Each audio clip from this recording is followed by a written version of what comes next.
Welcome to Rise Up in Business, the law podcast for small business owners. This podcast is designed to share important legal information without the stuffy legal jargon. I'm Tracy Milacrane. Let's get into today's episode. Hello everyone. Welcome to Season 6 of the Rise Up in Business podcast.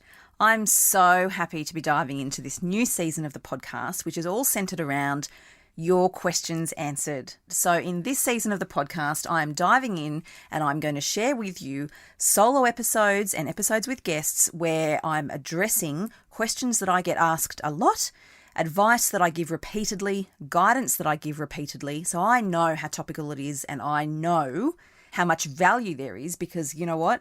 If so many small business owners are asking me, that's probably something that you've been wondering yourself. In today's episode, I'm going to talk about influencers. So there has been a lot of hysteria lately around working with influencers in your business because of the rules that the TGA have introduced around influencer marketing. So lots of small businesses are reaching out to me, both businesses that work with an influencer and influencers themselves, saying, oh my goodness, can I keep working with an influencer? How?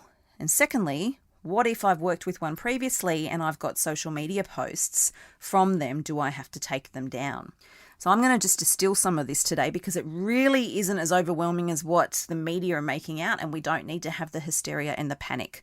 I'm here to say to you, let's take a moment, let's crystallize this and break it down so that you're able to understand, first of all, whether it applies to you, and if it does, what obligations have you got and what do you need to do? So first of all, if you are working with an influencer in your business and you are selling therapeutic goods, wrinkle cream, for example, something like that. So you know very well in your business whether what you're doing falls under the jurisdiction of the TGA and whether your goods constitute therapeutic goods. If the answer is yes to some or all of the products that you're selling in your business, and if you use influencers, then the new rule changes will impact you. The rule changes, though, simply bring into line your influencer marketing with the already existing advertising code requirements that the TGA have. So once upon a time, influencers weren't bound by the advertising code. Now they are. So really what it means is influencers can't be paid to be giving you testimonials, or you can't be giving them products for free and asking them to try it out and then jump onto your social media and share what it is that happened for them as a result of using your product. You're now bound by the advertising code that the TGA have, which applies a different set of rules. Yes, it's more stringent, but a different set of rules to influencers. You can still use them.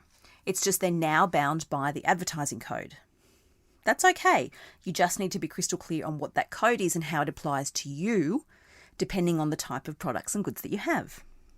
Now, if you're an influencer and you work for clients where you do engage in utilizing or showing or sharing their goods, which are therapeutic goods, then this is going to apply to you too, and you need to be clear as well. So the obligation really is both on the business owner and on the influencer to understand what these new requirements mean.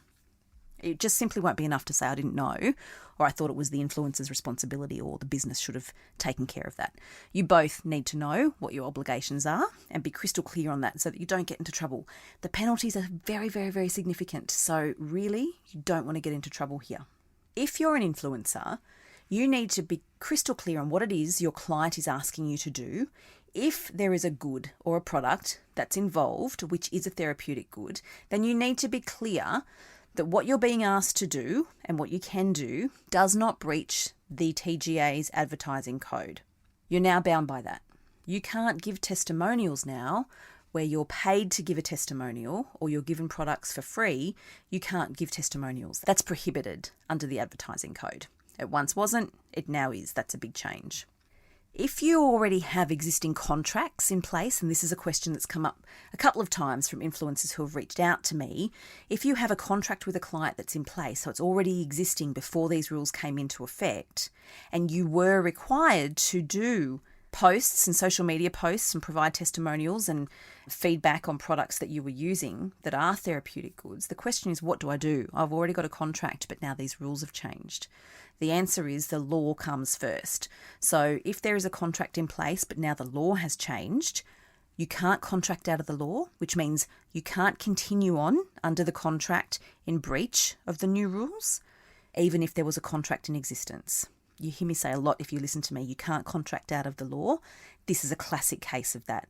So one, either seek a variation to your agreement so you can contact your client via email to clarify the new parameters or the new boundaries around what it is you're expected to do to make sure that you're not breaching the new rules. Or you can enter into a new agreement. So negotiate new terms, new rates, new agreement, all of that, and sign up to a new agreement. That's the first thing. The second thing we need to do is have a look and see whether or not there's any existing content on the social media pages that's in breach now of the TGA's rules. So it now breaches the advertising code. And my advice is take those down quick smart because they will be in breach. And you best do all that you can proactively to avoid that. A question that I've been asked quite a few times recently is what actually is an advertisement for the purposes of the advertising code? And surely social media posts or a video or a reel that I'm doing isn't an advertisement. But I'm here to tell you that in fact that's not the case. Social media posts, whether it's a reel or a video or a tile, if it's promoting the use of the product, which is a therapeutic good, then that is an advertisement for the purposes of the code. That is caught by the new rules. So if you're making a statement, taking a picture, doing a video, whatever it might be, which is designed to promote this product, if that's what you're doing, then that will be caught because that is an advertisement. It will be caught. That means the advertising code applies. It really is that simple. It's that straightforward. The TGA has a set of rules which is governed by the advertising code, and it sets out all the things that the advertising needs to do and what it can't do. So it needs to be accurate. It needs to be consistent in terms of explaining what the good or product is for. It needs to contain warnings if it sits in a certain category under those rules. And it can't have paid testimonials or testimonials provided by family. And like I said, this falls within the responsibility of both the business owner and the influencer. And I've talked about all sorts of things to do with influencers in the past, but if you're a business owner and you're engaging an influencer, make sure you have your agreement in writing. It'll be an influencer agreement or a contractor agreement. Make sure it is clear what it is you're asking the influencer to do, what it is you're paying. And this goes for influencers too. And I say this to my small business clients who are influencers. You need to have a written agreement in place. An influencer agreement or a contractor agreement. And it's really, really important for both parties to be crystal clear on what it is that you're doing here. So what are the expectations of each other? What is the work the influencer's doing? Is it videos? Is it written testimonials?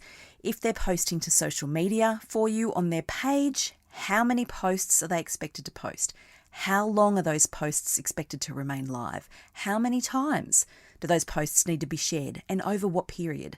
Those are the sort of details where being clear on those details can make or break the relationship. We want long-term, sustainable business relationships with all of our clients, suppliers, contractors, etc. And having your agreement and your expectations outlined in writing is really putting your very best foot forward. And that goes for both the influencer and the business owner. So there you have it in a nutshell. I've just answered for you the questions that I'm being asked a lot about what do the changes mean for me as a small business owner who works for an influencer, or as an influencer, what do these changes mean for me? In a nutshell, I've just given it to you. I've outlined it for you in really short and sharp terms. Like I said, there's been a lot of hysteria over this over the last few months. There really doesn't need to be like that. Let's be honest, running a business is hard enough as it is. We don't need unnecessary stress. We don't need unnecessary confusion and complication. So that's the lowdown. That's where we're sitting in relation to the TGA's rules and the advertising code. As you know, this season of the podcast is all about your questions answered. So if you have anything in particular you would like to see us address in the podcast, please reach out and let us know. Flick us through a DM on Instagram, where our handle is @TMSolicitor. Reach out via the website, tmsolicitor.com.au, or of course you can always reach me on email, Tracy with an E at tmsolicitor.com.au. Thank you for taking the time to listen. I hope you've found this one to be of value. As I say, reach out with your questions. I would love to hear from you, and I'll catch you next week.